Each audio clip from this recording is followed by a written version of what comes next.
Greetings, everyone, and welcome to another episode of Two Docs and a Grunt. I am Doc number one, Luis Fonseca, Navy Corpsman, 22 years active duty, and I was subsequently awarded the Navy Cross for my actions on the 23rd of March of 2003. Next up is my partner, Nate. I'm Nate Emery, Marine Corps veteran, 22 years, 10 years officer service, and 12 years of enlisted service. And I think that's about it. I mean, tonight we're a little shortened format here. There's no guests, Yep. just three guys talking, and maybe people want to throw questions in the chat window. And next up is Doc Barry to talk about one of the topics we'll be covering today. I'm Andrew Barry Olsen, known as Doc Barry. I'm a psychologist and psychoanalyst. I specialize in working with veterans and first responders fighting with post traumatic stress disorder and related issues. And we do not have a guest tonight, being that it's like maybe 10 minutes away from Christmas. It's kind of hard to get people to sign up and want to talk about agony. So, for this evening's topic, Luis is going to open up as much as he is able about what it is like to lose, what is it, three brothers in the space of a month to suicide. Yeah. Take it away, Luis. Thanks, guys, and first and foremost, I just want to say thank you to not just you two, my brothers, but everyone out there in the world that has allowed me to be this comfortable, really talking about my emotions and where my head is at, especially when it comes to dealing with veteran suicide, and then when it definitely comes to dealing with a veteran suicide that you served alongside with or you went to combat with, and now both of you come back, you survived that war, and now the war is at home, and so I don't know why it looks so dark, and so now it's maybe a little bit of guilt sometimes hits because these are good men, and I'm not saying I'm not a good man or whatever anymore, and but it's almost kind of like a different survivor skill, if that makes any sense. It's how how have I survived or maintain some sort of sanity, or why was, because you guys know, and I think most of the world that knows me as well knows, I had a suicide in July of 2018. Why did I survive mine and they didn't survive theirs? um, so there's a lot of those questions that will never be answered. The one thing I'm very blessed about, though, is where I am in my recovery as far as my drugs and alcohol, where I am as far as my comfort of level with expressing my emotions to not just my family, but to friends and even sometimes complete strangers. Because if it wasn't for that level of comfort, I know where I could go.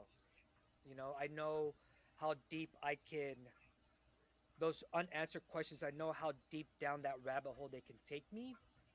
And then the violin starts playing, for lack of a better term, the woe is me, right? Oh, woe is me. And yeah, it could just lead to a very ugly place. And it's just it, what hurts me as well is these are three that I just know of in a month. What about the ones that we don't know of? What about the ones that truly, truly were abandoned by their family because either they pushed their family too far away, or they just, I guess, made too many mistakes, and they removed themselves from their family and ended up dying alone, and no one knows about them until maybe their mortgage is due, and it's been 3 months, so they finally send someone to go check on them, and that body's found, right? Those are the stories that Yeah. hurt me because I know those stories are out there, and those brothers and sisters will never have someone to tell their story ever again. And I am a believer that we do die twice in this world. The first one is carnal, when we die physically, and the second time is the last time your name is spoken on this earth. And, for some of our veteran brothers and sisters, unfortunately, their name was spoken the last time, even way before they physically died. And that's what hurts me, is the ones that we don't know about. Um, one name I will mention is, Daryl Stotts, that passed away earlier this month. Is we don't know if it was and I'll go to his funeral in January. His funeral's here in California, so I'll be there in January. But we don't know if it was accidental or an intentional overdose. But we do know it was an overdose now, and but it still doesn't matter. It still doesn't make it whether it was accidental or purposely. It still doesn't matter to know that a young, and I don't. Yes, I do. I let me stop. I do hold Corman to a different standard than I do any other rate or person in the military. It's just a little biased. All right. I expect a little bit more out of Mike Corman. I do.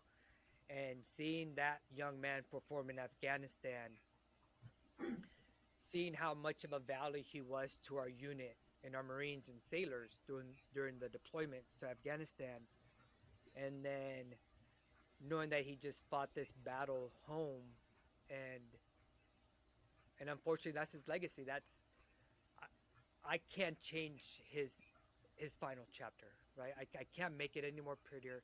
The fact of the matter is that he passed away due to drug overdose, and my other Marine buddy of mine passed away due to gunshot, and then this very recent one that I just found out a couple of days ago was via hanging. And then I'll just leave it at that, because the last one we just found out, like I said, we still I just found out today that not all of his immediate family knows about it. I literally found out hours after he was found, so that's how soon I had found out.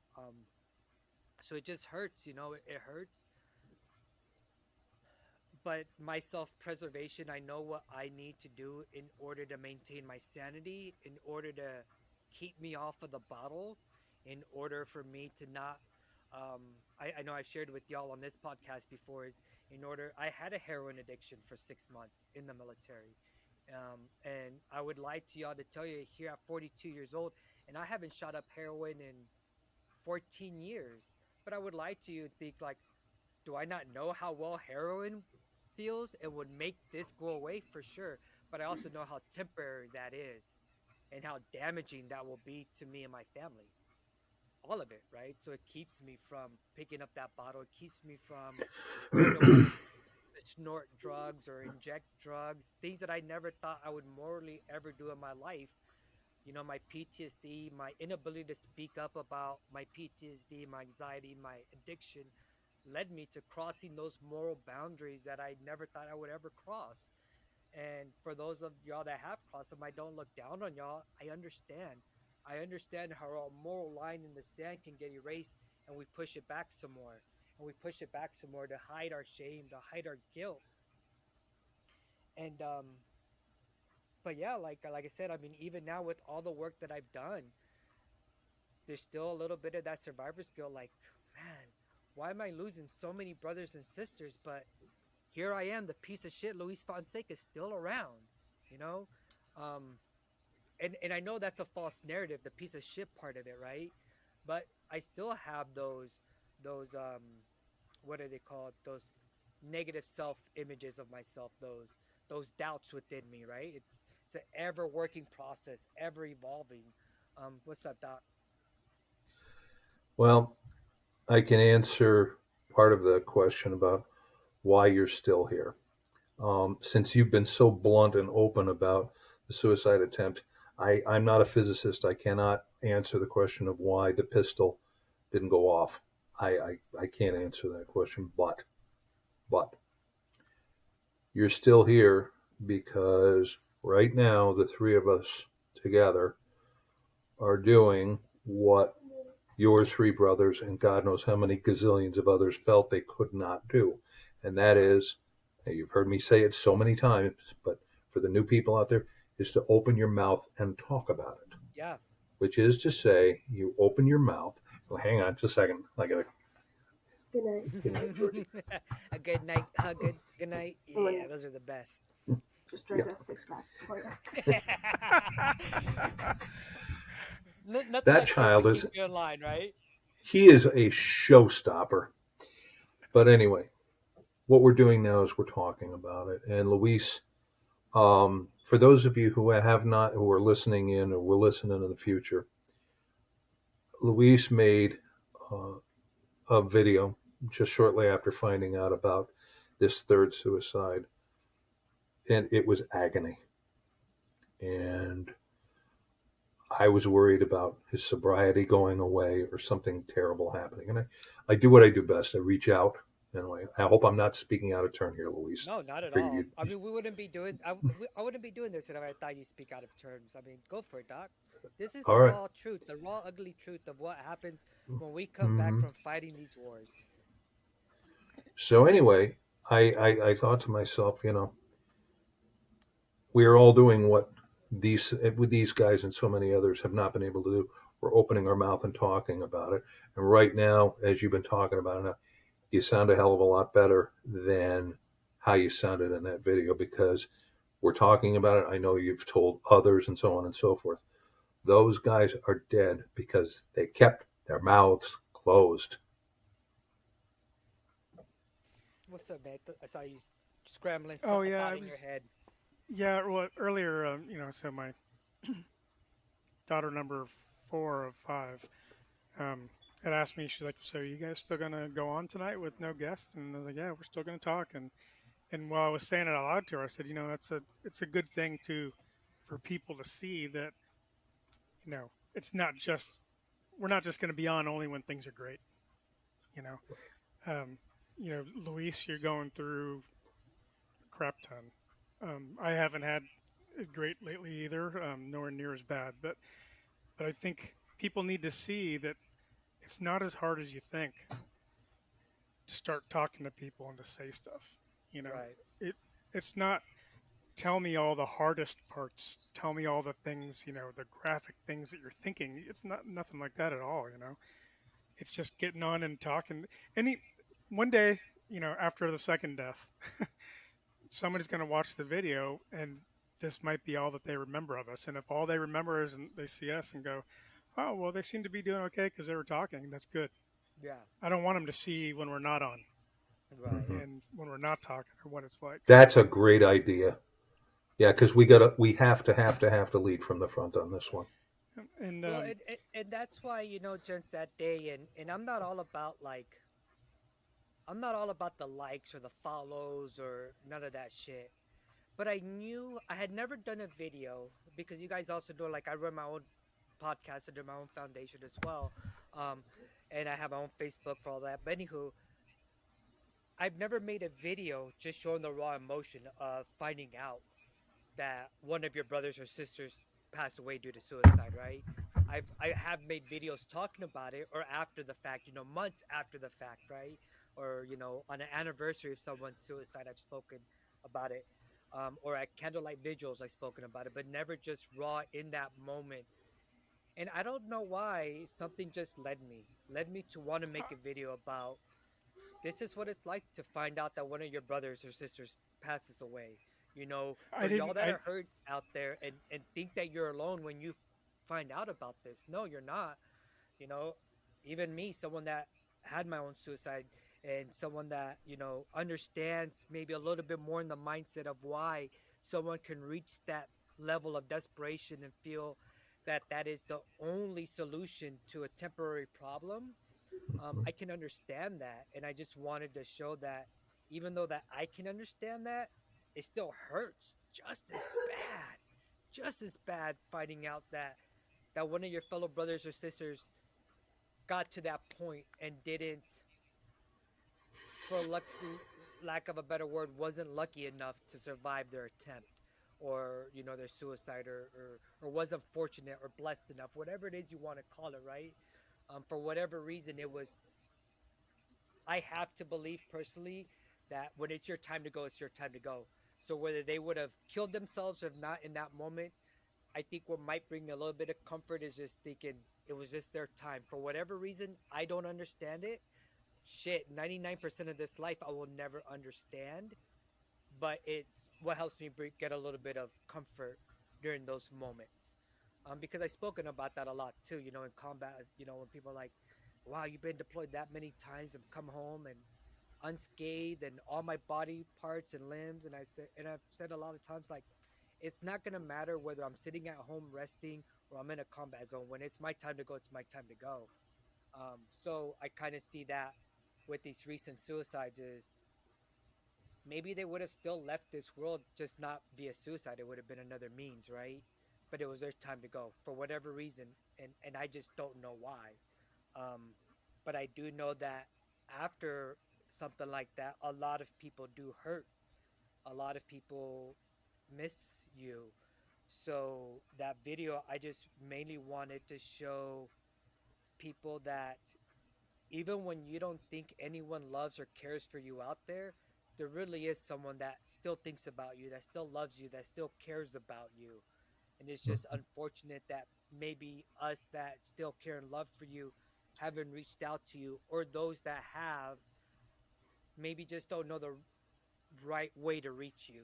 And um, and the way they're trying to reach you, you, the person that's suffering, are so clouded in your own suffering that you don't see the help at that moment.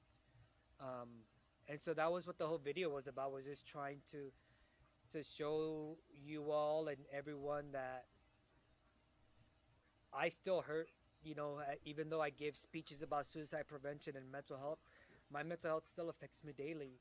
My brothers and sisters that have crossed my life and my path, I hold dear to my heart, and knowing that they're suffering and hurting, and those that end up taking their life, yeah, it affects me. And like Doc Barry said, I one of the things that I knew I had to do in order to maintain my sobriety and maintain my drug free, to sustain from drugs, was telling people. And the first thing I did when I went to welding class the very next morning was, I have a retired Army grunt in my welding class, and I have a former HM3 in my welding class too. And I pulled him to the side as soon as I walked into class and said, "Hey guys, can I talk to y'all real quick?" And they said, "Yeah, what's up, Luis?" They instinctively knew something was up. Instinctively knew. They said, "Yeah, let's go." We walked outside, and I said, "All right, guys," and they said, "Lay it on us." The Tory, the Army grunt, said, "Lay it on us, brother." I said, "I just found out about my third brother committing suicide this month alone. Um, I'm hurt. I'm hurt real bad. Um, and you guys already know my story." I said, "So if you see that 1,000-yard stare, if you see where I'm just whacking away at the machinery or my welding project, don't be afraid to come in and say, pull me to the side, Luis, what the fuck's going on? Talk to us." And yeah, that day and today, both of them came up to me like, "How's today going?" Throughout the day, throughout class, numerous times. And I didn't feel it as a burden. Oh my God, these guys are going to, come bug me again. No. Just like Doc Bear, I tell him all the time, I do that because I know what I need in order to maintain my sanity, to keep me sober, and to keep me alive. And I'm tired of being silent, because silence is what led me to 2018 to want to commit suicide. And I'm tired of living in silence. I don't give a shit of the people that think I'm weak because I have these thoughts. I care about the people that gain strength and gain comfort from hearing our message. That's what I care about. And people don't realize it takes. I think it takes far more strength to say something than it does to not say something. I mean, it doesn't take effort to do nothing, right? Right. And it's easy. That's homeostasis. Not doing anything is Mm-hmm. doesn't take any effort at all. Um, and something I want to say for one day, whoever's watching this, is one thing I think people who've never been in the military don't realize, because unless they move in their life across the country, somewhere significantly further away, they're always surrounded by the people that they've always known, Yeah. the people they've always grown up on. So people don't leave their life, every month while they're for 20 something years on active duty, or even if it's just the 4 years. And in the military, when that happens, it's just normal. Somebody leaves, you're like, yeah, I'll see you later, because chances are you're going to see them later. And if you don't see them later, well, the next time you do, everything will be good. But so, you were talking about sometimes you were talking about the survivor's guilt, but I think, and it could just be me, my take on it, but one of the things that when I would find out, 10 years later, so and so committed suicide, was running his car in the garage and didn't want to wait and shot himself in the head. You know, there's a part of you that's like, man, how did I not know that they were going through this? How was I not there? What could I have done? But the hard thing to remember too is like he was good the last time I saw him. Yeah. He was good the last time probably most people saw him. Mm-hmm. There's only a small group of people that were in his life at that time that had any idea that he was at that place. Right. There's a Marine that I know of. He was in 3rd Battalion, 9th Marines with me, but I just know his name. I never knew him personally. I found out third hand from somebody who dated a Marine in the unit. They're like, hey, he's down here homeless, down here in Florida. He's been homeless for a long time. And she told another Marine, I didn't even know, I was like, I don't know who to reach out to, but I'll start looking. And before I could even find somebody, she found somebody, another Marine from 3-9 who was down there, moved him into his backyard. He wouldn't move into the house because he didn't want to put him out, but at least he got him into the backyard, I'm sure that Marine, there's probably less than, 5, 6 people other Marines who are aware that that's where he's at. Right. But I get what you're saying, because like I've got one of my Marines when I was in the admin shop who's haven't heard from him for about 8 years. And when I look for him, I can't find him. And when I ask people, hey, when's the last time you heard from so and so, I don't get a reply at all. Right.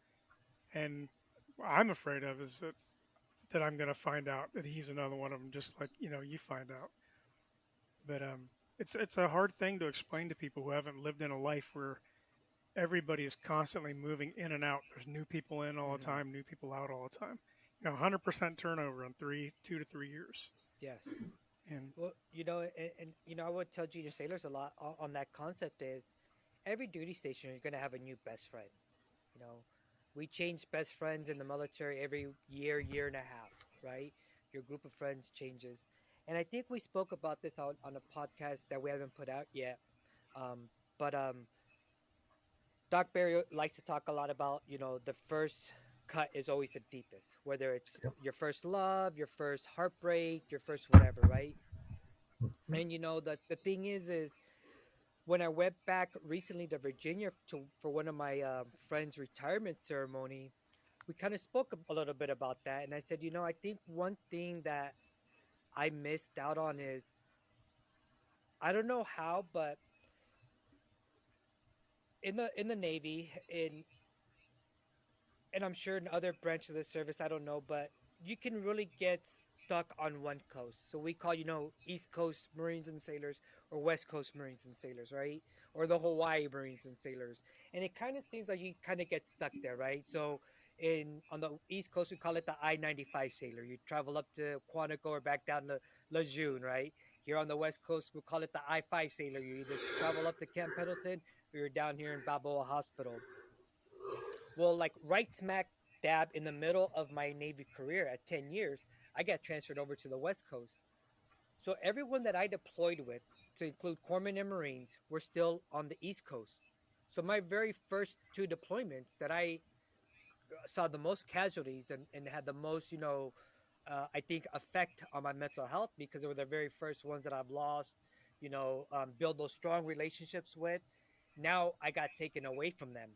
And now I got sent to a whole nother unit. So now and at that time I was also a senior corpsman. So I was already in E5 looking at picking up E6. So now my group of friends and peers that I experienced combat with the very first time are on the East Coast, still having the cookouts and the picnics and celebrating life together. Now on the West Coast, where my peer group are all senior leadership. We all have kids. Our kids didn't grow up together, right? Our families didn't grow up together. We're on the East Coast. those friends of mine, our kids grew up together. You know, their kids are now in their 20s. You know what I mean? So that I to me it felt like I left my family and moved to the West Coast. So everyone that knew what I considered the real Luis Fonseca before that Navy Cross that y'all see back there, right? And before, oh, everyone knew who my name was. Those are the people that knew me before then. And so when I moved to the West Coast, it was like I got removed from that. And now I have to be this totally different Luis Fonseca because now I'm a senior leader.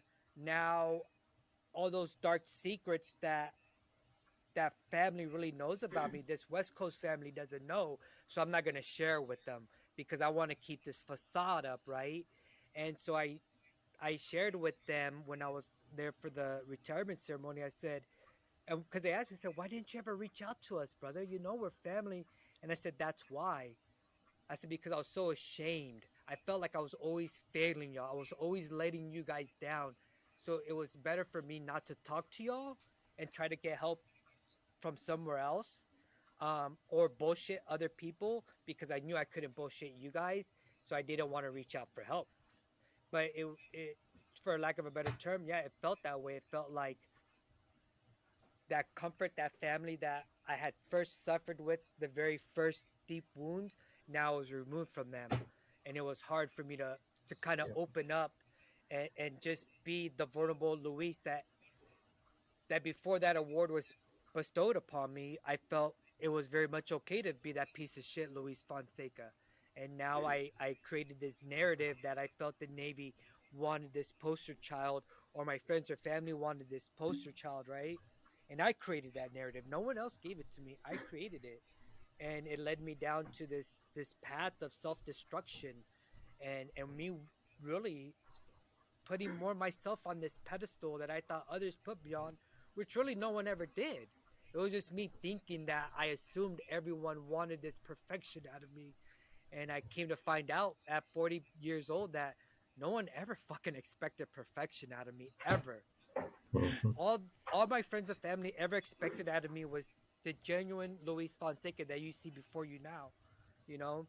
Because at the end of the day, that's who really matters in my life is who cares about the genuineness, the real who I am, the real Nate, the real Doc Barry. That's who we care about, not the fake people that we want to put up, that facade that we want to put up for Facebook or Instagram or for the likes or for, the loves or the feeds. No, like I don't care about that. I just care about my truth now and you all accepted my truth. So Hey, Luis, remember I said a few podcasts ago, the minute you put somebody up on a pedestal, you dehumanize them, and we're coming right sure, back to exactly. it. We're coming Yeah, right back around to it. yeah. And Luis, it's a full circle, it's Mhm. and that's why I said, like, even though I don't know why my brothers and sisters have gone, whether in combat or by them, due to self-inflicted wounds or just because it was their time to go. Right, they were driving down the street and get T-boned by a drunk driver. It doesn't matter. Um, I do honestly believe, Doc Barry, that yes, you are absolutely right. That even though I don't understand why they have left this world early, I have come to the understanding that as long as I'm here on this earth, no one's gonna keep my mouth shut about mental health anymore. that's No one. awesome. Good for you. And that's the reason why you're still walking around, I have to is believe because, that. Yeah. yeah, these guys are all dead because they kept their mouths closed. End of story. Yeah, Yeah. And something I wanted to go ahead, and, bud. and not to devalue you, Doc, but I that statement, but unfortunately, some of them, even by opening up their mouth and talking about it, still end up committing suicide. Right? It's just It's not the only thing. exactly. It's not the only thing. There's a Yeah, lot of factors besides just opening up and talking. I personally believe, and one of them is first and foremost being just brutally honest with yourself. Mhm. That's for me where it had to start. It had to start with brutal honesty and accepting my diagnosis and accepting the fact that yes, I am Luis Fonseca. I am an alcoholic. I am a drug addict. I suffer from PTSD. I suffer from anxiety. I suffer from depression. But wait, hold on up. I'm done suffering. Those are just parts of me. I'm not suffering with Now, that now you're anymore. living with it. I Mhm. live with it. Yeah. That's just a small piece of the pie. I have all these other pieces of the pie or puzzle that make up the whole of who I am. And you Yeah, know what? that's That puzzle would not be complete if the PTSD puzzle piece wasn't in there, or the depression puzzle piece wasn't there, or the suicide puzzle piece wasn't there. It wouldn't be complete without it. It's like looking at a puzzle. We all know what a puzzle looks like when you finish it up and you're missing that one piece. There's always that one piece missing, right? The puzzle doesn't look as beautiful as it does on the box, right? And even though Mhm. that picture could be, it might not be a beautiful landscape. It could be something that has maybe a cemetery in it, right? You're still gonna look at that puzzle piece and be like, but there's still a piece missing of it, and there's still part of that beauty that's missing out of it. And I feel that part of my life that if you gentlemen and everyone else out there didn't see this whole puzzle piece of me, then you really can't cherish and value my whole picture, my whole truth, right? And so that's all I'm trying to give out to the world now is just let you appreciate my whole truth or let you not appreciate it. That's up to you, but I'm not going to give you a puzzle that doesn't have all the pieces for you to yeah. not want to appreciate. So, Yeah, and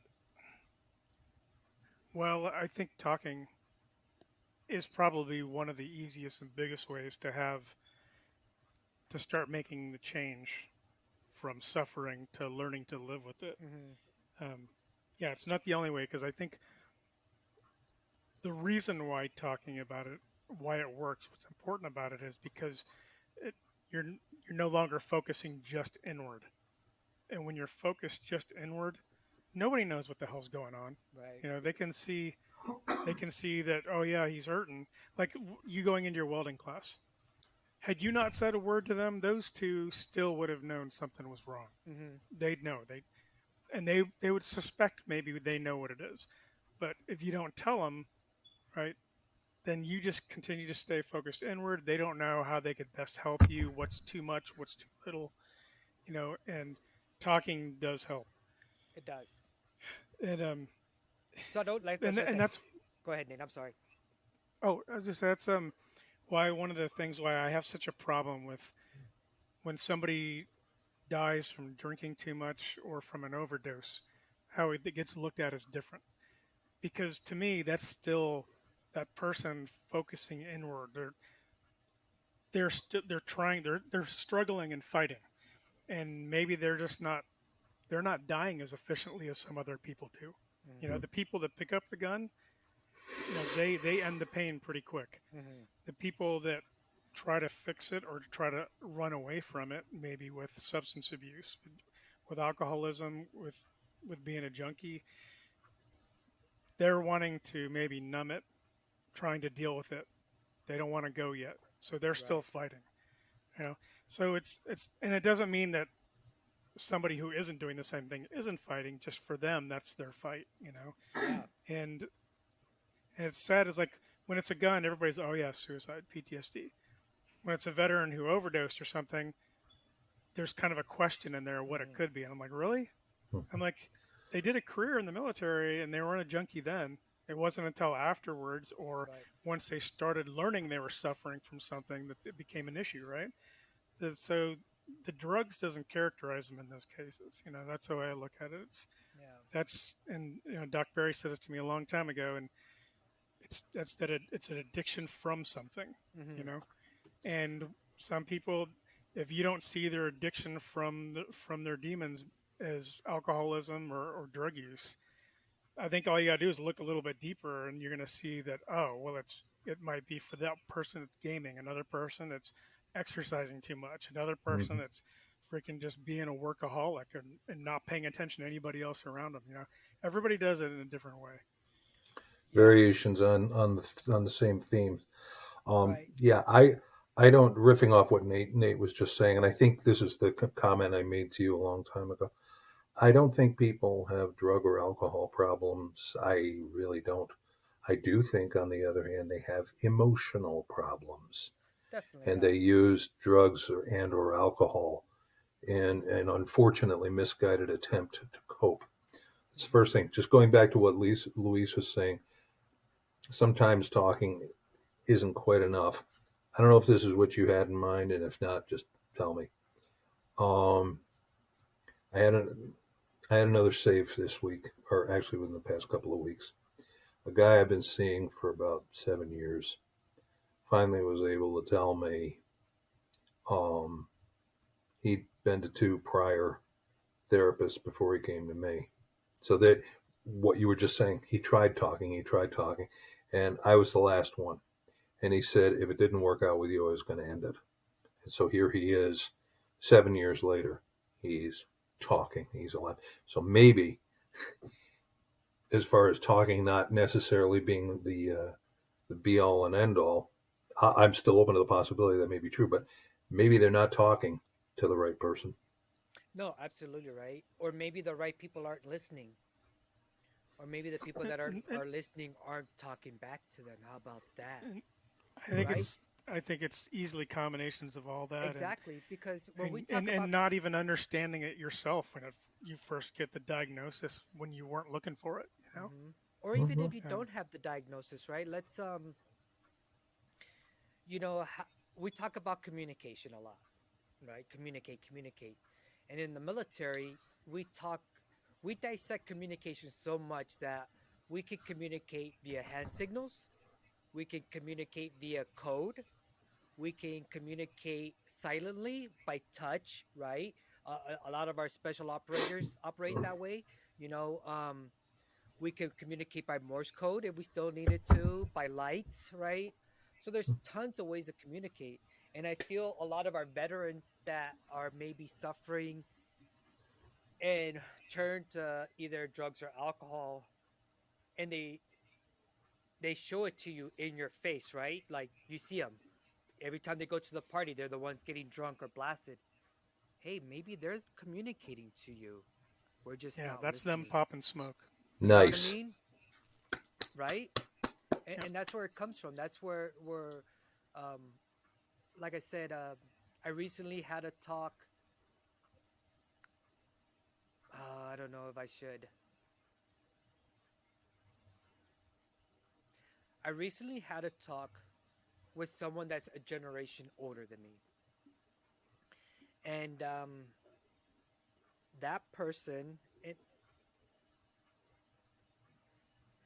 I just can't say who it is right now. That person told me was like, I just don't understand your generation and the ones after. Like everything's traumatic to you guys, and they were like, so this person was born in the 50s, so was around when segregation was around. Their parents were around during the depression and all that. And so this person tells me, a matter of fact, my generation grew up with a lot more traumatic stuff, but yet we're not traumatized, we're not all fucked up. And I wanted to say to this person, but maybe because of my very Hispanic upbringing and knowing that this person is an elder of mine, I kept my mouth shut. But I wanted to tell this person, like, really? You don't think your family has trauma, but yet all of your brothers and sisters are alcoholics. A matter of fact, one of your brothers just died from acute alcohol poisoning because he couldn't get off the bottle. You know what I mean? So tell me once again, where do you not see trauma? Maybe because you don't speak about it, you think you don't have trauma, but you do. And you've passed it on to the next generation, who's passed it on to the next generation. And I wanted to, but I didn't. I held my tongue because, like I said, it's an elder of mine, and maybe some of y'all can read between the lines and figure out. Maybe he's talking about somebody in his family. Maybe I'm not right, but I wanted to be like, "You're wrong. You're so wrong. This family, fuck. Okay, it is my Yeah. family. It was my mom.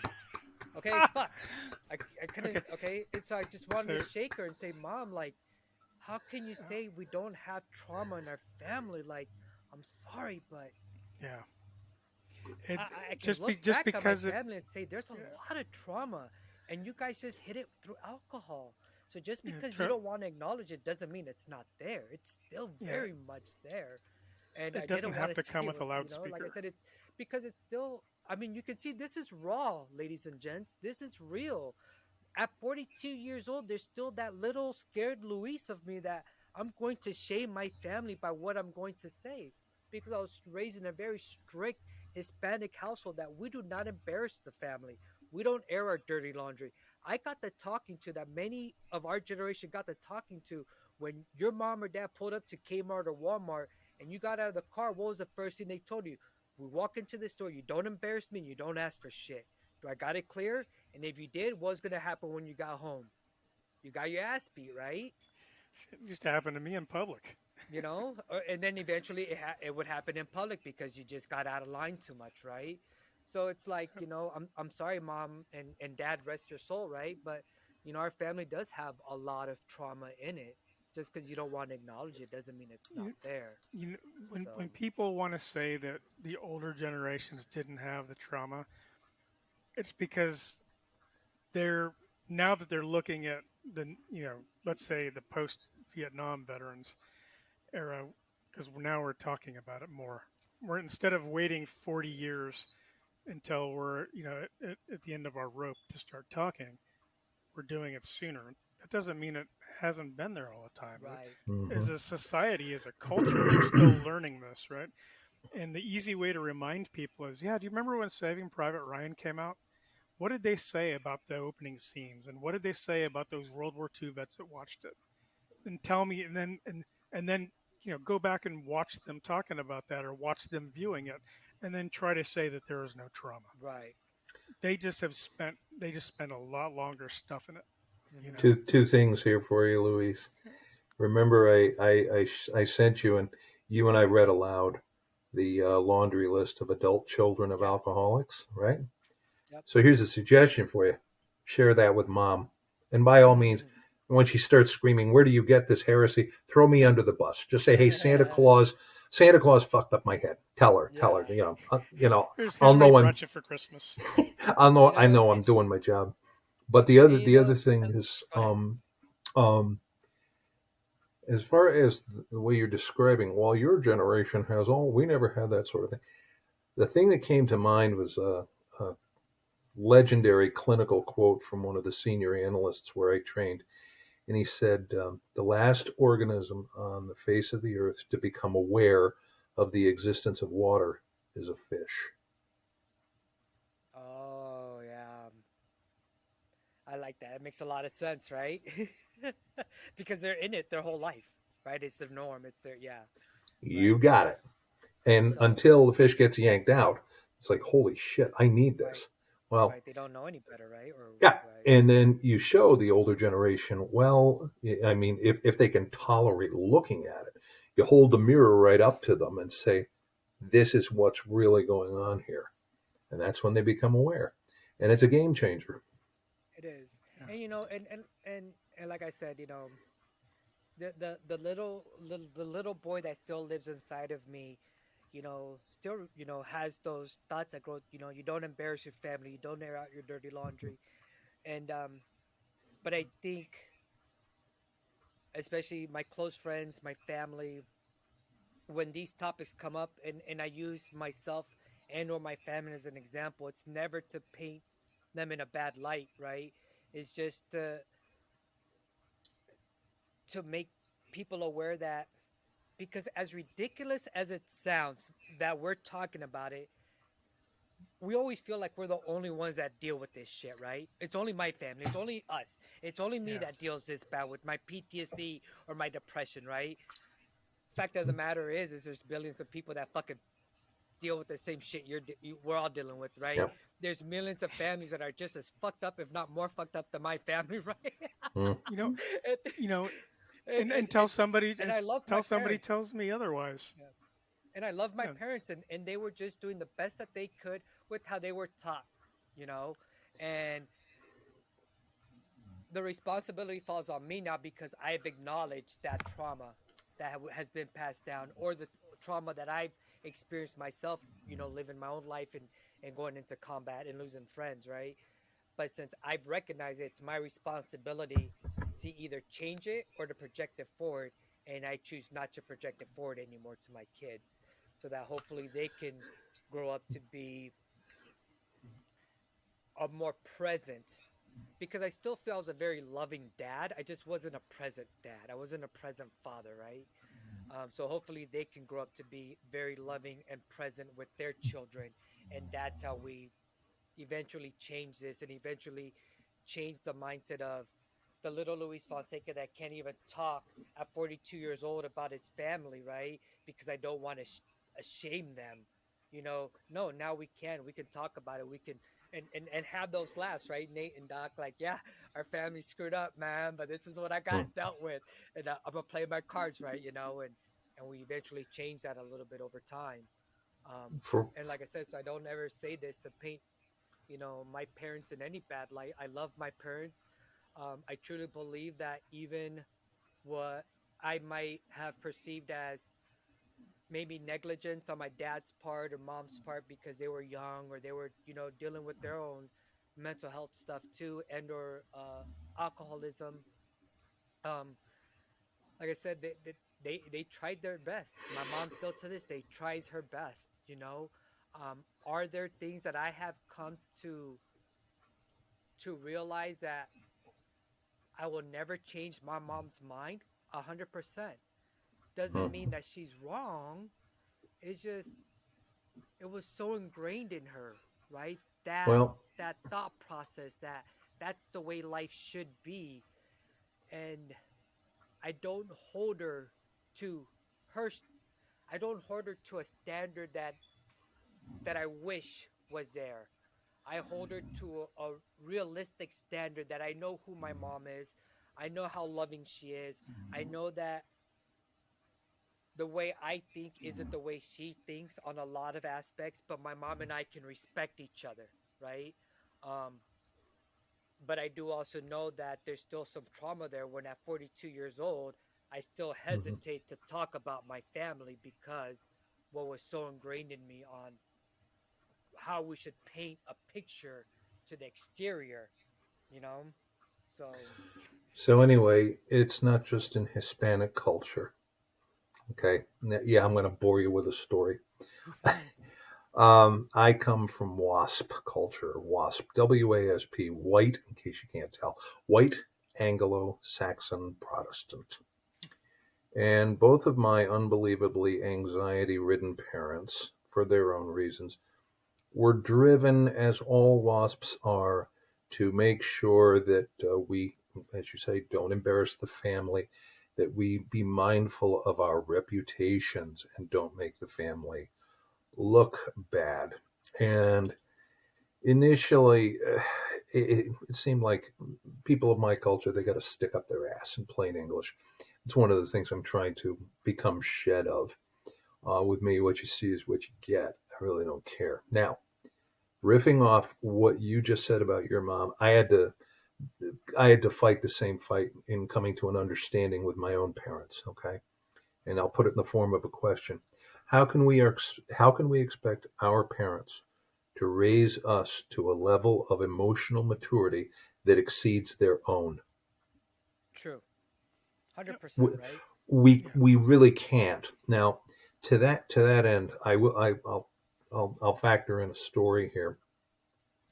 As you both know probably too well by now, and our faithful viewers, um, I didn't really enjoy myself all that much when I was in high school.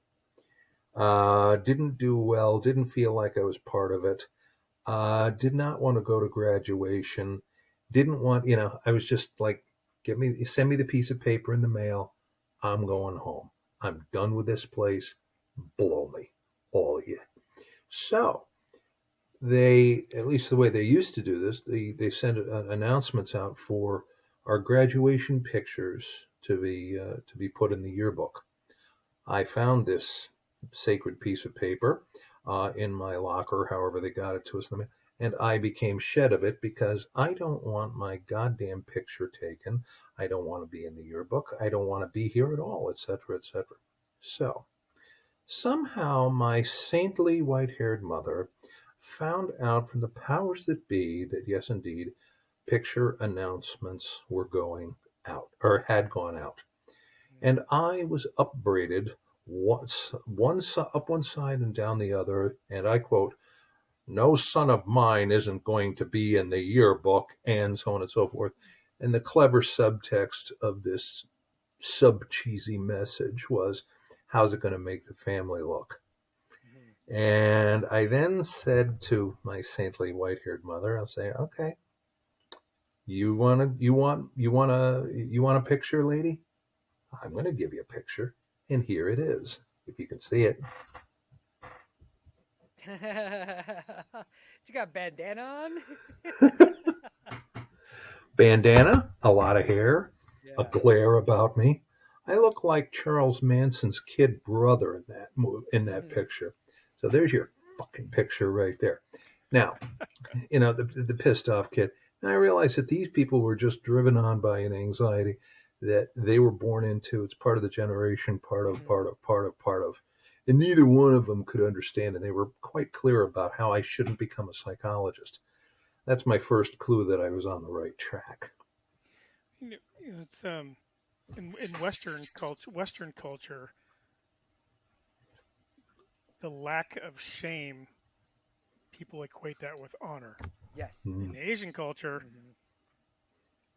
any honor you're missing is shameful, right? Yeah. But people don't realize that they're independent of each other. They're not codependent. You can you can have honor and still do something that's shameful. It doesn't erase everything else. that's right. And yeah, and it's I mean, it's funny because you don't hear about it much anymore. But when I was a kid, people would talk about it all the time. They go, "Oh, family secrets." You know, Yes. Hmm. And I was hey, didn't uncle or grandpa, exactly. whoever, have a twin that nobody knows about? Or Hey, we wait a don't talk second. about that uncle, right? Or we don't Yeah. you Yep. don't go into that Or room by yourself with that uncle. But yet how come we yep. haven't reported that aunt or uncle or grandparent or Yeah. Hmm. sibling whatever it's why haven't we reported it to the police, right? Yep. Because child molesters are not in our family. So if we don't speak about it, then Hmm. it won't be true. Yeah, The absolutely number of 100%. women who went to go visit their aunt for the summer, and Hmm. but really what they were doing was they were having a baby Yeah, somewhere where nobody knew them. You know, exactly. Yep. And it's so Smile, just it's act like nothing. Yeah. Smile, act like nothing's wrong, and keep it in the family, or else. yeah, Yeah, and that's gonna and that's gonna make it go away. yeah, yeah. and And then what do you do? You oh go ahead, go ahead, go ahead, go yeah, ahead. and you circling back to what we were talking about earlier with drugs and alcohol, and Doc Barry said something as I don't truly believe people are alcoholics and addicts. I just feel that they lack emotional support or whatever it is you said, right, Doc? Something Hmm. along those lines. Whenever I get news like this or I'm just feeling really down, I honestly listen to a lot of different podcasts or vlogs, a lot of different TED Talks, to remind me that I'm not alone, to remind me that there's other ways, that I might not see how to navigate this hardship right now. But one of the people that I like to listen to is Johan Hari, and Johan Hari, and that's Johan, last name Hari, Hari, and I might be mispronouncing the last name, but he's from the UK, and he has a TED talk, and it's titled um, "This Could Be." Oh no, I'm sorry. It's titled "Everything You Think You Know About Addiction Is Wrong," and he actually talks about that. Doc Barry. He talks about how no one's really addicted. It's just that they lack that emotional support. So think about it, right? And he uses the great TV show Intervention as an example.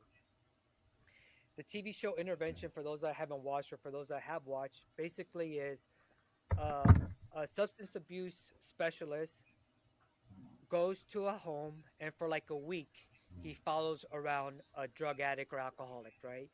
And then he's interviewing the family throughout that week, and the premise of it is at the end of the week he brings all the family together, and basically the whole family, and then he brings the addict into the room, and the whole family sits there and says, if you don't change this, we will cut you out of our life.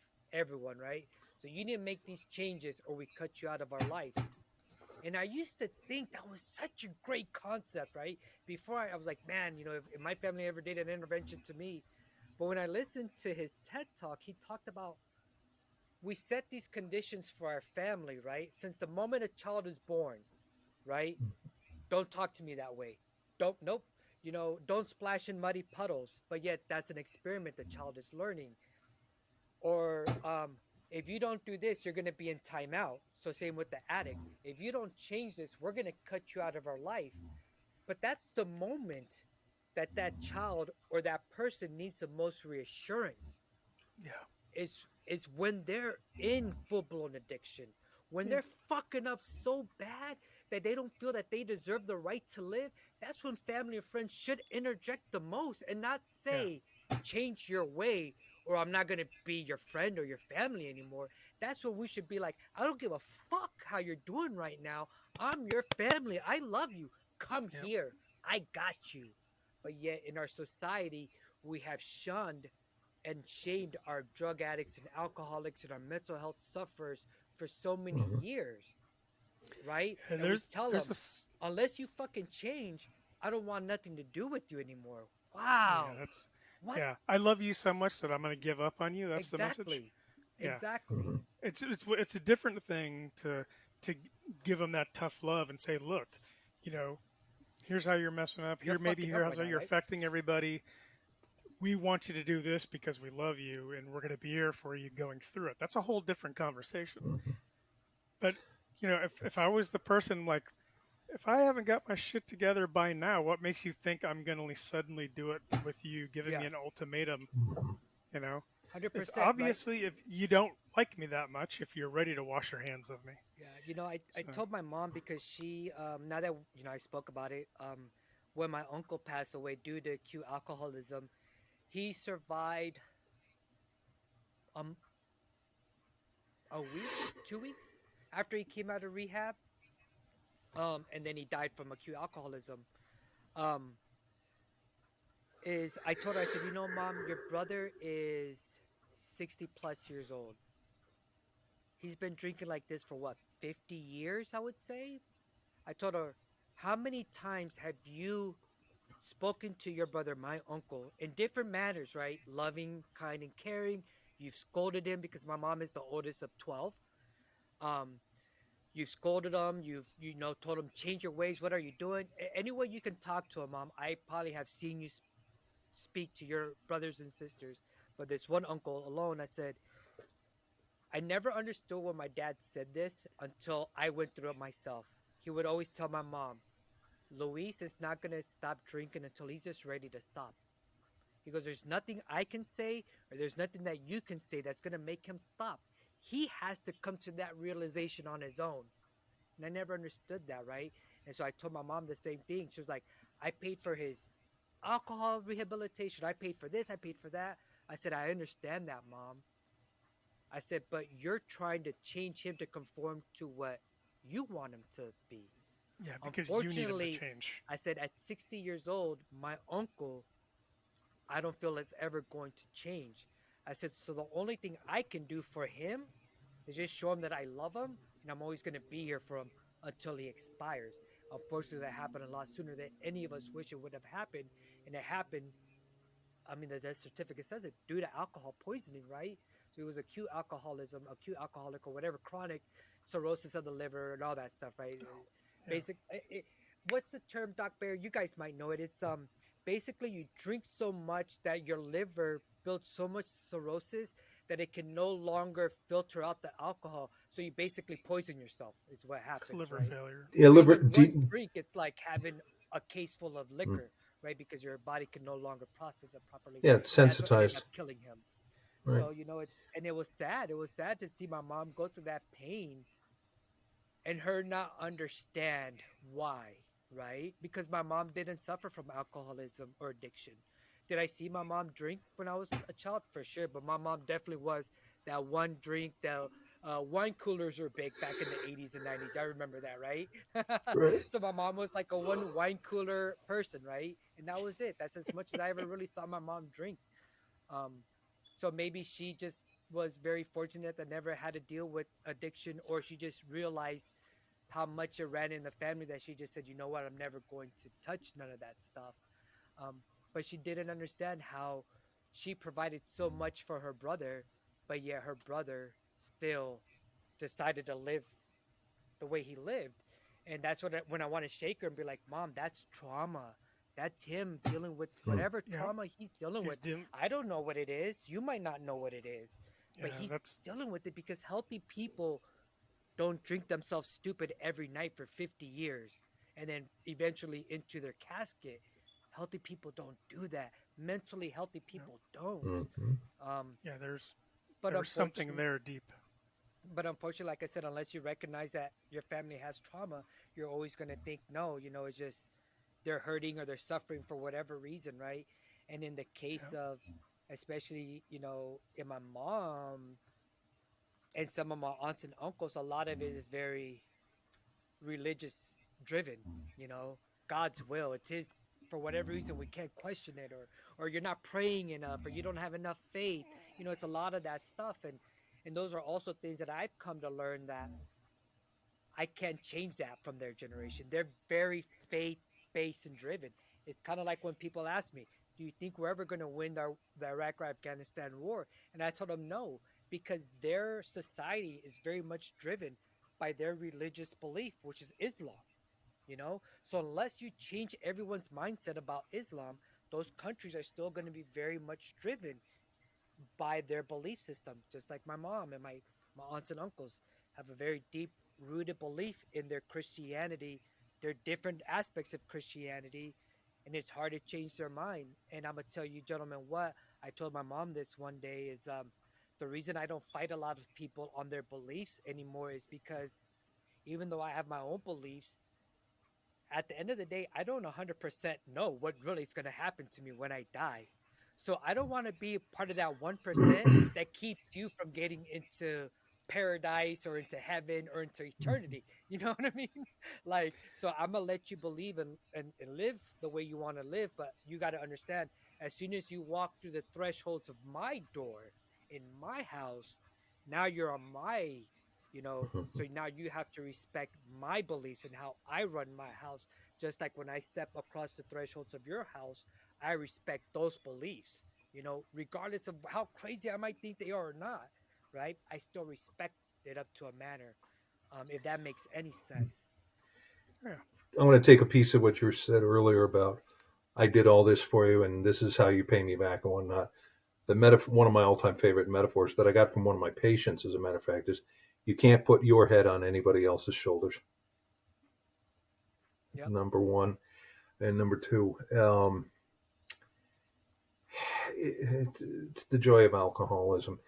Um, they, the person who is saying, "Why don't you just stop?" They're expecting a rational thinking process from somebody who is, especially when intoxicated, unbelievably irrational. Exactly. 100%, right? Yeah. It's why won't you let me fix you? Yeah, yeah, and it's and amazing because those that the don't, like you said, Doc Barry, that those that don't, I guess maybe suffer from, or for them it's such a logical thought process, right? Like people told me throughout my Navy career all the time, Luis, don't you know your limit? Just stop. Yeah, motherfuckers, I know my limit. The issue is I can't stop. I see my limit right there and I wave past it as I'm still drinking. You know what I mean? Like, Yep. for them, I It's like, understand now. It's a very rational thought process. Like, well, just Mhm. stop drinking before you get wasted. yeah, For their me, their it's like, assumption is you didn't see success pass you by. You know, yeah, you didn't see the Mhm. opportunity that you screwed up. yeah, It's like, And why?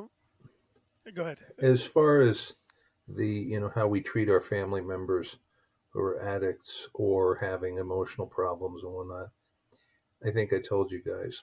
Um, my grandfather, my maternal grandfather's final benediction on my life and his disapproval of it, my lengthy hair, my less than successful tour, etc., etc., was he disowned me. And that was the closest I have ever come to ending it all. yeah, Instead of being a human fucking being and trying to understand why this kid was so angry and so screwed up, kind of like that picture I just showed you. right. It was beyond his comprehension. Charming, huh? Yeah. Yeah, and it's in y- and really we have two things that we can do with that. And like I said, it's taken me a long time to get to where I am. A long, long, long, long time and a lot of just brutal honesty and just work on my part. Don't get me wrong, a lot of great people have been put in my path to help me get to where I'm at. But at the end of the day, it's like we said before, a doctor cannot do the work for the patient, right? Yep. I think it was Nate that used the analogy of when you get diagnosed with diabetes, the doctor gives you your insulin, right? It's up to the patient to give themselves the insulin shot every day. The doctor's not going to come and Hmm. give you that shot every day, right? So the same with Correct. mental health. It's taken me a long time to get here, and to be in that comfortable space, and to accept, honestly, to accept that I'm not gonna change everyone's mind. Not everyone's gonna like me, and that's okay. Um, I come to accepting that there's gonna be people in this world that, whether older than me or younger than me, they're gonna have a thought of how life should be or how life should go so ingrained in them that there's nothing I can ever say or do to change them. The only thing I can do is, like I said, one of two options is either to hold on to all that resentment, all that anger, all that pain, and keep suffering from it, or figure out how I can help in a healthy manner release it. For me right now, that's doing this, talking with you guys, talking to a big audience, showing y'all that vulnerability and that I hurt as well too, right? Because I'm not an idiot. Like I said, I know what it takes for me to stay alive and to stay sane, and I wouldn't have gotten here. Um, Especially after my suicide in 2018, I wouldn't be here today if I kept my mouth shut. And it's for me. So like I said, taking it back full circle, Doc Barry, I do give a lot of credit to being able to speak about it, but I think at the end of the day, the beginning of the day, and the end of the day, I have to wake up and consciously say, I'm not gonna bullshit myself today. These are where my true feelings are. And if those true feelings are at a point where it could lead to me breaking my sobriety or leading down to ugly, dark thoughts, then I need to speak about them to someone that I feel comfortable with. And for me, that's what's keeping me alive right now, right? Have found comfort in my wife, because we're so much more open and we communicate so much more now than we have in the past. I found comfort in y'all two brothers. Um, that even though I know this is going to be posted later, it's so easy for me to talk to y'all because right now, even though cameras are on, I'm just talking to y'all too. I don't, everyone else is drowned out.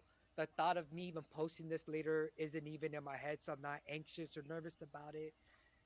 But like I said, also at the end of the day, this is my truth, and you can either love me for my truth or hate me for it. But I don't want you to love me for me painting a lie, because I did that for many years. And I've hurt a lot of people with my lies and my, deceit, and all those other things that we do to manipulate people while we're in active alcoholism or active addiction or an active mental health, unstable part of our life, right? And that's Yeah. what I've always said. I think some of the best bullshitters in this world are people that suffer from mental health and or an addiction or alcoholism, because every morning we have to wake up and bullshit ourselves to even get out of bed and go on with the day. So the bullshit starts with us, and then we have to, spread that bullshit to everyone else that we cross throughout that day. So Yeah. until, for me personally, until I could really look at myself in the mirror and take away all those bullshit of layers that I put up before, um, for me, it was really where the healing started. And that came with people allow me to see that I had a safe space, right? And I know some of the older generation is going to hate that term, oh, millennials and their safe space. But no, Hmm. truly a comforting place where I knew that the people that I loved that I was talking to weren't going to judge me, because we just said it right now. Even our own flesh and blood will judge us, and Oh that yeah. will keep us. When you tell a young child that from the moment that they're born at 2, 3 years old, when their brain, I recently found this out, that up until the age that a human being is 4 years old, their brain is really working at a genius capacity level because we're soaking up so much information. After that 4 years, your brain starts to kind of slow down a little bit, right? Because now we're able to process a little bit more. So we're not really operating on that genius level. So think about it. In those very formative years, when you tell a child, you don't have a right to speak how you're feeling because I don't want to hear you crying. I don't want to hear you whining. I don't want to hear you talk about how, oh, you just want 5 more minutes of TV time. Stop crying about it. Get your ass in the bath. If not, you're going to time out before bedtime. When you're telling a child, you don't have any space with me to tell me your emotions because I, as an adult, am not emotionally prepared to know how to handle a child, right? Let's be honest, that's what it is. Mhm. Doc Yeah. Barry just said it earlier. We're emotionally immature to handle a child going through their own Mhm. emotional distress at that time. But yet, let's look back in generations, right? When the mom stayed at home with the kids more and the dad was the provider, right? Back in the 50s, right? Or whatever, 60s. Dad was And the just 70s. in the I was like, 70s. yeah, Dad was just a visitor in the house, right? Dad was only home 6 hours out of a 24-hour period because dad was at work and then the rest of the time dad was sleeping, right? So who was there to comfort the child? The mother, right? What do a lot of we see in a lot of when we talk about maternal instincts and being motherly, right? We see the mom get down at the child's level. Sweetheart, I understand that you want the toy, but just right now you can't have it. Or I understand that you want the cookie before dinner, but it's gonna ruin your dinner. So let's have the cookie after dinner. And you you comfort that child, right? Where dad, it was like, okay, dad's coming home now. Everyone, no one had a bad day, right? We don't want to upset dad. So let's all, you know, however, the last 12 hours was with mom, the rough day. Now we all need to switch and be good because dad's coming home, right? So that way dad can be happy. So dad can be happy towards his kids. And that's a false 6 hours, right? Now in Right. today's era, I think, especially with me being 42 years old, being retired, where I get to stay home a lot with my kids, and I have a toddler and I'm a grandfather as well too, right? So I have a 3 year old and my granddaughters too. Um, I've realized that I was able to provide for my 3 year old son what I wasn't able to provide for my 26 year old, which is being present in a loving, caring manner. To be able to look at my child and not say, I only have 6 hours with you, so be a happy child for 6 hours so dad can be happy. And I can sit down with my child and say, Mijo, it's going to be okay. Your truck's broken. And I understand that that hurt your feelings because you loved your truck. But I can tell you, although Papa can't fix this truck, we can get you another one that's just as good, that you can build memories with as well, that you're going to enjoy to play with and build a new memory with that new truck. When before, when I was work, work, work, deploy, deploy, deploy, it was just be happy while dad's home because he's a drunken, grumpy old man, right? And it was all fake. Now I can be present in my children's and my grandchildren's life where I can build that, what maybe some generations back in the day considered that motherly, maternal instinct.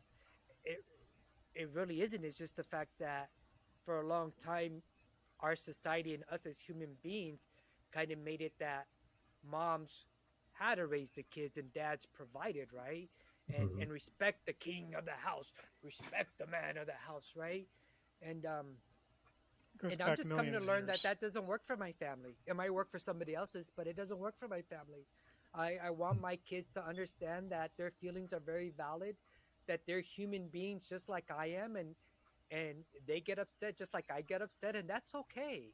But what's not okay is to project that negativity onto your family or your loved ones because you're going through a mental health crisis, right? Just like it's not okay for Right. me to say, well, I suffer from PTSD, so it's okay that I'm a drunk. Deal with it. Love me anyways. No, that's not okay. It doesn't excuse my actions. But I Yeah, can relate. let me help you form your brain in your first 4 years with my Right. PTSD. Exactly. So The minute you maybe become that. diagnosed, the minute you become diagnosed with anything, it's your responsibility to do something about it. Hundred Yeah, percent. So you know, even, there's so much in there, Luis. It's like I think all kids should have grandparents, should have at least two generations in their life, because even if their parents do everything that they possibly can right, it's still not going to be as good as those parents are going to be another 20 years later because they're still learning in mhm, life, right? Mhm. They're going to get things wrong by trial and error, whether you can have the most soft mannered, soft spoken person you can think of. But, if you don't put up the right kind of boundaries and stuff like that, and there's nobody from from above your generation to tell you, hey, you know what, you should consider this because, you know, then you can still screw your kids up. yeah. And having we unfortunately we're all much better grandparents than we are parents, no matter what. Um, you just learn so much more, and you've had so much more time to observe it. But I really think I'm glad you brought up that point about the first 4 years of genius level brain because yeah, you'll never have as many brain cells as you do when you're 2 years old, Yeah. and then it's all downhill from there. Hmm. You know, and Thanks up for the until the time that reminder. yeah, up until the time you turn four, around 4 and 5 years old, right? Whatever that environment that kid grows up in is now their baseline. They're Yep. always working from that spot. Yeah. So if you were all jacked up in your 20s, when you were raising kids when they were toddlers and stuff, unfortunately, there's those kids are going to have it a lot different. And I mean, look at any big family. I bet you if you look at your mom's family, kid 1 and kid 12 probably very Oh, different totally. Totally. Yeah. because it's that way in my family. My you know, depending on how you want to count them. But we 8, 9, 10, 11, 12. So it's 12. Yeah, it's 12, 12 that spent the majority of their time with us. But yeah, that's the whole joke of why I call my oldest daughter, my oldest kid, the first pancake, because the first pancake you just screw it up. It's gonna be too hot. You're gonna burn one side. Something's going on. By the time you get to that last one, you got it down. You flip it Yep. perfectly. You don't even have to watch it that much. You know. Yeah. And it's just But unfortunate that sometimes, like you said, that first pancake has to get burnt, and who suffers from that are kids, you know. yeah, Um, but one great thing, yeah, and I can't wait till we do the teen talk one because my boys, my 26 and even my 21-year-old, want to do something like that too. And we are just talking about that when for y'all that don't know, the yeah. reason we started late is because I just found out that my 21-year-old is coming into town to visit. So I got super excited. I totally forgot about the podcast. I was like, I want to go pick him up, and so I got my two older. I for the first time, and I can't remember how long I have all my kids with me for the holidays, and my two granddaughters are going to be here tomorrow, so I'll have my whole family, so I'm super excited. But we were talking about that, how with my oldest son, my 26-year-old, he said, it's I can understand who you were now back then, Dad. He goes, but it's also raised me to who I am now. And I said, I know, I can see a lot of me in you. uh Papa was a rolling stone, I'm not gonna lie, with my previous marriage. Definitely I was. And he learned that from me, and he told me straight on up, he said, it's very confusing when you're a child and you see woman after woman that's not your mother walking into your home, you know what I mean, or leaving your bedroom, and he goes, and when you I lived that way for 15 years of my life. He goes, yeah, how do you expect me to grow up and think I should treat women? And it hurt, because this is today that I got told, and it hurts because it's the truth. It doesn't hurt because it's a lie. If it was a lie, run off my back. Wouldn't give a shit. But it's the truth, Yeah. And I showed him that that's how a dad and a husband should be. And unfortunately, it caused a strain in his relationships as well too. But the good thing is, like I said, is me and my kids now talk about it. We I, we Mhm. you know I we think you're a little too hard on yourself there, though. Well, You weren't you weren't this is intentionally showing him no, that no, that's how it is, but he didn't know any different, exactly, right? 100%, right? So it And was I more was the adult. acceptable. Yeah. I was the adult, Yeah. and that's what I tell my boys is like I said, even on the nights that I can't even remember, I said those are the nights that hurt the worst. The nights that I can't even remember because I was so blacked out drunk that I don't even know what I did, is like I can't even apologize for those nights in a sincere manner because Mhm. I don't have the memory of it, but you guys do. I said those are the ones that hurt me the most because I can't even sincerely apologize to you. You might tell me, Dad, you did this, this, and this, and I might feel bad about it, but it's not as bad as like the times that I do know what I did, purposely, right? And being Yeah, you're drunk gonna and feel know that that I one more. hurt you. Um, Remembering that hurts me so much that I can't even imagine what I did.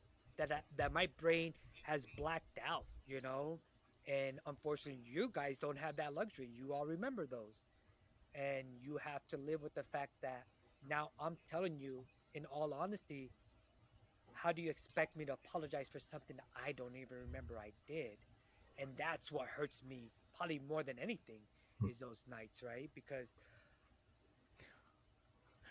and Nate, I get Yeah, it. yeah. Doc Barry, some of y'all might be like, maybe you're being too hard on yourself, but that's just who I No, am. no, Like, I have to accept no, that you're making me responsibility. For you're me, making me that's just think me. about you're making me think about when my 18-year-old finally comes on to talk about the child side of it, right? I'm like, man, what things is she gonna bring up that I long time ago forgot about? Right. I'm trying to think what's the worst thing, and whatever I can think of is going to be the worst is not going to be the It's not. worst. I know Mhm. it. It's not right, Yep. and it's like when you talk to anyone else and you're like, oh, you remember this time, and that it could be a happy, joyous moment, and the other person like, really, that happened? And in your mind, you're like, oh my gosh, how can you not remember this? It was such a great time. It was this, it was that, and we did this and we did that. Now imagine the opposite end, right? When that child is telling you, do you remember when you did this, Dad? And you're sitting there like, no, I never did that. And that child is telling you, but you did. And now you're like, no, stop lying. Like for that child, it's the exact same thing. Like they're like, no, it's so ingrained in them. They remember it. But, it's like we say, oh, but you don't remember when we had this and this and we all partied and had such a great time. You feel that, oh my goodness, it wasn't impactful for them as it was for me. Now think Mhm. about that child, how it impacted them when we behaved that way, right? And they remembered it Yep. for 20, 30, 40 years and they bring it up later. And now you're sitting here, we're old men in our 60s, like, shit, I don't remember that. But they lived with that for so many years. Yeah, A, they carry it. a retired master gunny I've known for, well, as long as I've known Nate told me a long time ago, and you can write this one in stone, you never see yourself the same way others see you. Right. Boy, was he right about that. hmm And I mean, and we could definitely go on for another. I mean, when we have tragedy, that's when I speak the most, right? And I've learned that's what keeps me alive. And yes, I'm glad I have you two. I'm glad I have my beautiful wife who's standing by the side that y'all don't see on screen. I have my beautiful kids and granddaughters um, that I'm able to speak to, and my friends at school that I'm able to speak to. Um, but yeah, I mean, I could go on for hours on how these three recent suicides have affected me. Um, at the end of the day, I think the message is, find that comfort within someone to reach out to when you go through those times, because that's definitely what's keeping me alive.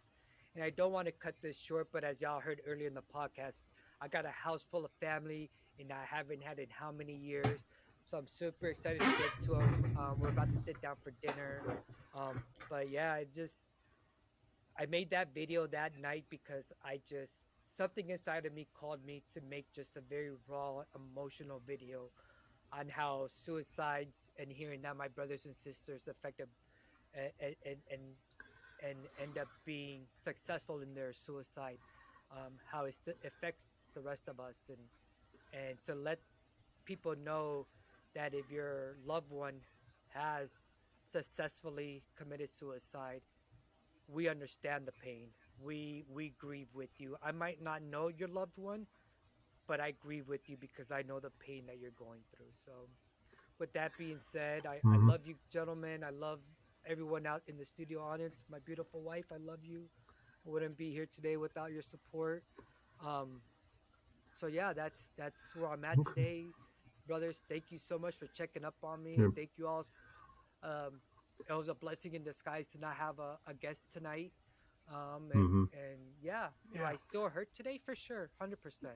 I still hurt And you Well, today, know, but when I'm I'm gonna able to post. take that hurt, and I'm able to comfort it, for lack of a better term. when we stop recording, can we just hang up for 2 seconds afterward? Because Yes. I got some good news for both of you guys. Yeah, but, you know, Luis, I'm glad you made that video. I haven't seen it yet, but Oh I'm gonna boy. watch it, and I'm gonna post it because the last thing the world needs is another unboxing video, Exactly. another such and such reacts. They Hmm. need to see something a lot more real that a lot more people deal with. Hmm. You Yep. know, we've had all the coming home videos we can probably stand, even Exactly. though they're all good. This is one that I'm like, I know that wasn't your intention to do it for this reason, but I think a lot of people are going to experience something that I just knowing now, knowing you and knowing what the last month has been, people are going to experience something they never would have expected to. That's So I'm right. glad you made that video, brother. Amen. All Yeah, right. Well, to our studio audience, thank you so much for tuning in to us again, and yeah, giving me a platform to vent and be able to process my feelings with you all, and you know, although talking about it isn't the end all be all, it definitely is a great way to start. So, if anything, find your comfort zone with someone you're comfortable with. Even if it's a friend from your past, from years back that you haven't spoken with in years, that might be your comfort. And just talk to someone. Just let somebody know where you're at mentally, and I can almost guarantee you're gonna find that love that you might feel that you're missing. So with that, everyone have a blessed evening, a great season, whatever it is that you and your household celebrate and or don't celebrate, and very many blessings in the new coming year. If we don't do Amen. another one before that. So goodbye. awesome. All right. Have a good night, everyone.